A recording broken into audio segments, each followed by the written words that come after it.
have your agenda. Before we do that, who's watching, you want to introduce someone? Yes, please, thank you. This is Assistant Chief Jay Zolkowski.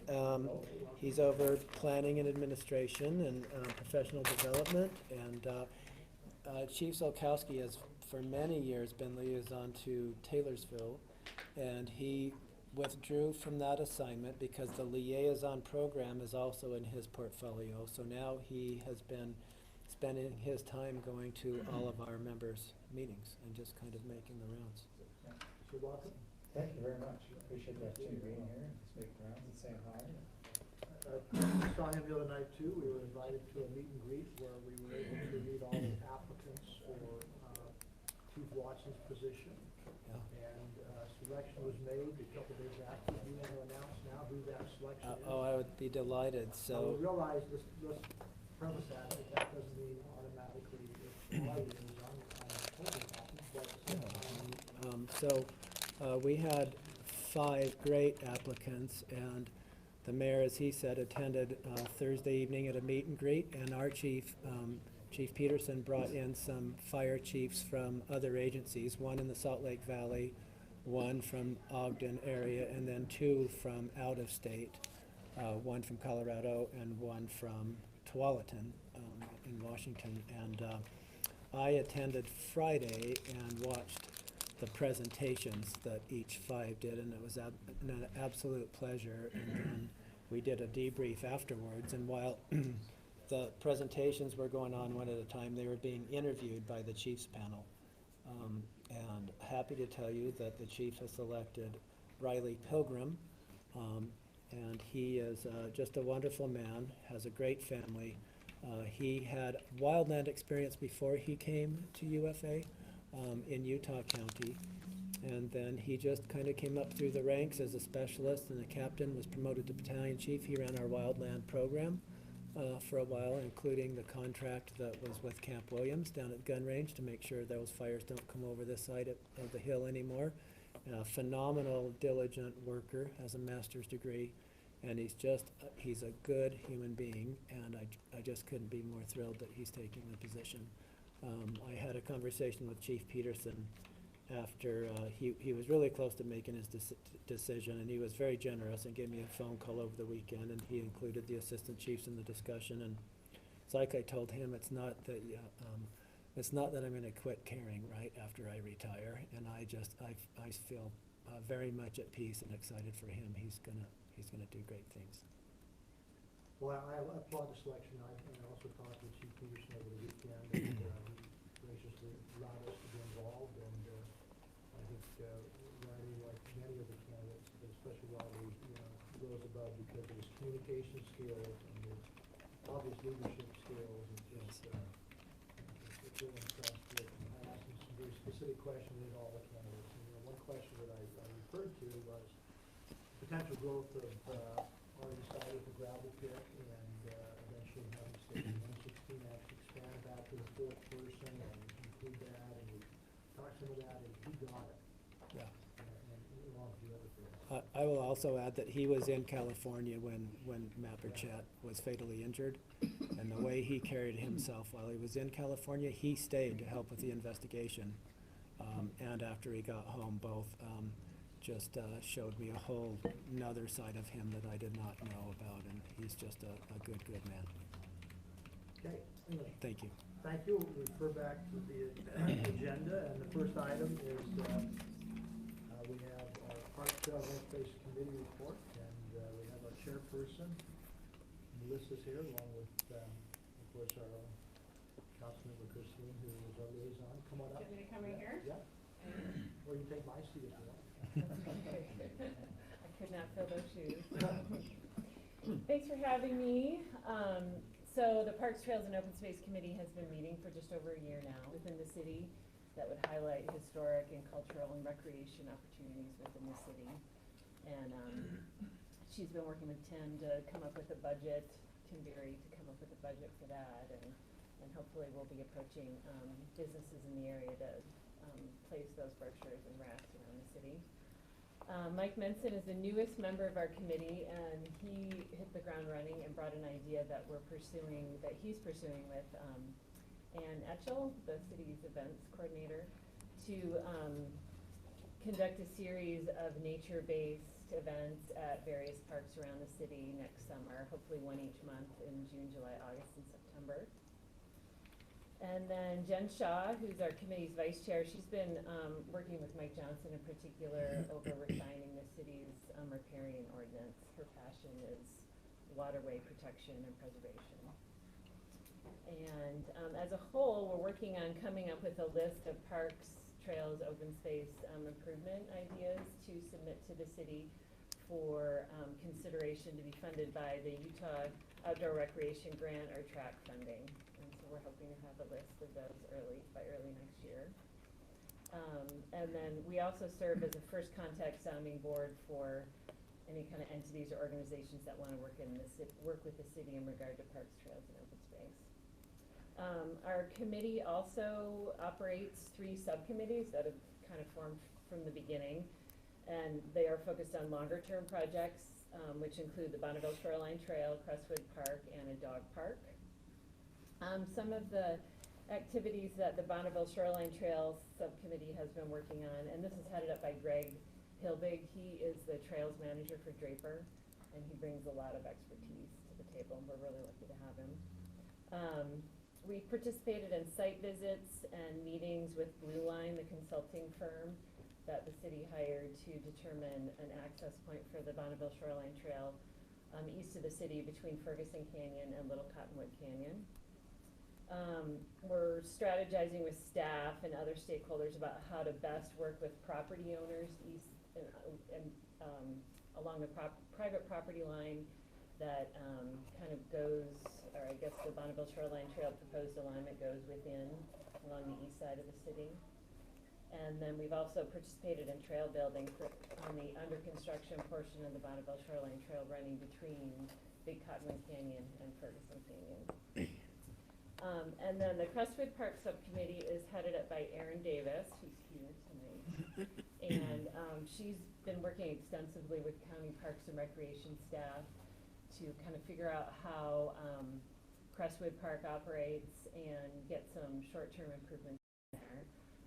She's been able to talk them into replacing some surface material that is on the walking trail that goes around the park, and is working with them to shore up one of the bridges that goes over the creek in the park.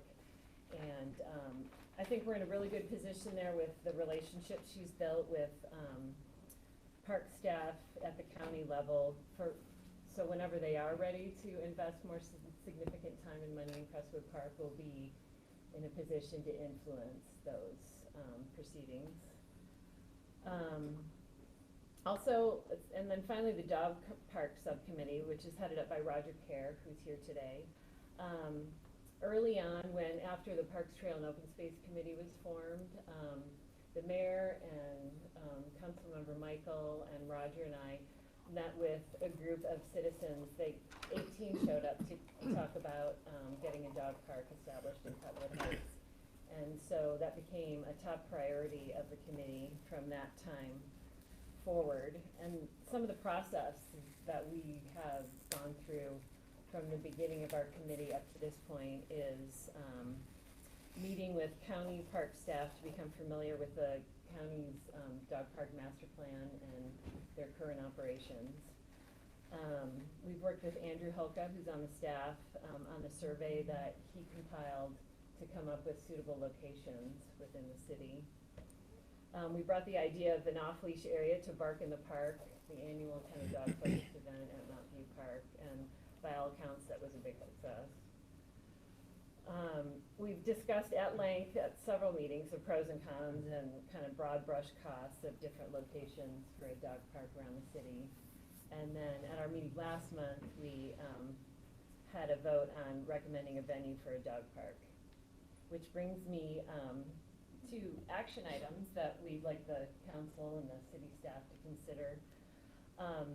Referring to that vote, we voted in the affirmative to recommend that a portion of Mount View Park that is kind of this faulty playing field that's not currently usable because grass isn't held on the field be converted to a fenced dog park. And the reasons that we think that this would be a good location is that, most of the summer, that park, or that section of the park was closed, and so it was unusable space, and so it would be, just seems like a natural opportunity to create a fenced area for dogs to run off leash. The city already owns the property. We've explored several options where the city would purchase property, but cost estimates run in the millions to purchase property and then create a dog park from property already owned by the city.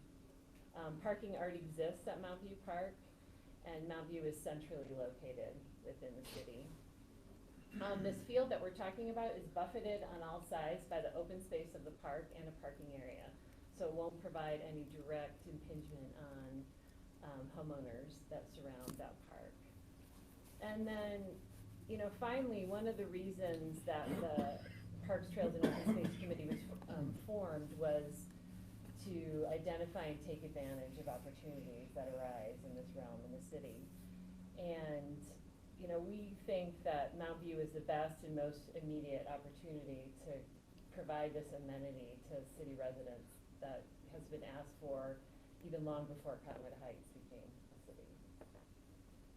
So, and then another action item that we'd like the city to take action on is we met with representatives of Seven Canyons Trust, and I don't know how familiar you are with the project that they're working on to come up with a blueprint for waterways running from, so they're working on a blueprint for waterways going from the mouth of the canyons all the way to the Jordan River. And they'd like cities to pledge money as well as staff time to participate in that project. And from what I understand, it's a project similar to what the Wasatch Front Regional Council has done with creating their plan to handle the population growth. And this is a plan to handle long-term recreation and development best practices for our waterways, moving 100 years into the future. And considering there's 2 waterways that run through Cottonwood Heights, it seems like it would be, and also those waterways are not covered like they are in Salt Lake City, like in the case of City Creek. It would be a great opportunity to kind of preserve these waterways as much as possible. And they've already had Salt Lake City, South Salt Lake, and Holiday on board to support this project. So that's all I have, unless you have any questions. Wow, a couple of comments. First of all, thank you. When I became mayor and talking to my council, one of my high priorities was to create committees such as what you're chairing, and to have accomplished that much in such a short period of time is amazing. Another question that I have immediately is, I think we'll have to have the council look at the dog park in the current park. Now, we don't own Mount View Park. So it's not owned by the city? Who owns it? So Wait. Yeah. Let's be sure that we're characterizing it the correct way then. Right. If we don't own it, do we have a lease for 100 years? We do.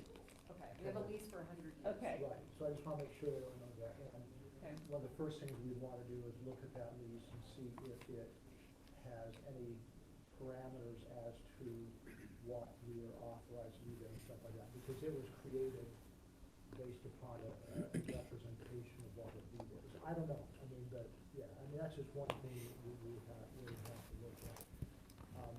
There's a high level of due diligence that I think that we as a city would have to go through, taking a developed formal park and changing its use of that. But that'd be something that can be done, obviously, assuming that lease does it. And I know there'll be some debate back and forth, but like anything, when there's a good process that obviously we went through, and that's something that needs to be considered. I personally have some questions as to that, but I'm going to stay open-minded.